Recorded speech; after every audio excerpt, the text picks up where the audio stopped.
Hey guys, it's me Asixwell and welcome back to another new video guys.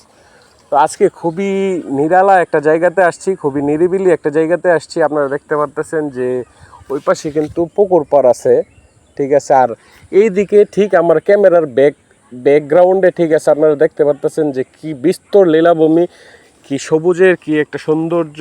বিকেলের যেই অপরূপ সৌন্দর্যটা কিন্তু খুব সুন্দরভাবে ফুটে উঠেছে। তো এই গরমে ঠিক আছে একটু স্বস্তি পাওয়ার জন্যই বলতে পারেন যে এই নিরিবিলি একটা জায়গাতে আসছি।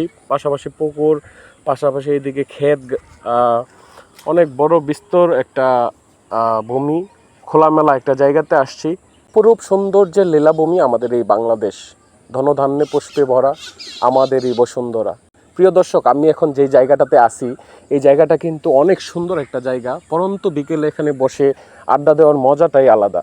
আমি জানি প্রত্যেকটা এলাকাতে এরকম বিশেষ কিছু জায়গা আছে যারা বসে আড্ডা দিতে খুবই স্বাচ্ছন্দ্য বোধ করেন। প্রত্যেকটা এলাকার যেই স্থানীয় ছেলেপেলেরা আছে সবাই কিন্তু ঠিক আছে এরকম মাচা বানায় গরমের কালে, বিশেষ করে গরমের দিনে এই মাচাগুলোর উপরে তারা রেস্ট করে।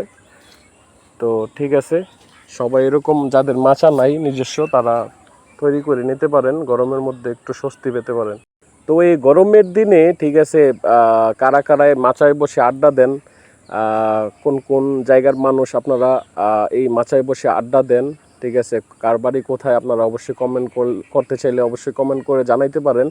তবে আমি আমার দেখা মতে আমি প্রত্যেকটা এলাকাতেই হয়তো বা গাড়িতে যখন থাকি দেখি যে ছেলেপেলেরা এরকম মাচার মধ্যেই, বিশেষ করে আমরা যারা গ্রামে বসবাস করি আমাদের কিন্তু খুবই পরিচিত একটি রেস্টের জায়গা বা আড্ডা দেওয়ার একটা জায়গা বলতে পারেন। যাই হোক, আপনারা কমেন্টস করে জানাবেন, ঠিক আছে, যে কারা কারা এই মাচার মধ্যে অবসর সময়টা কাটান বা আড্ডা দেন, অবশ্যই জানাবেন। সবাইকে অসংখ্য ধন্যবাদ।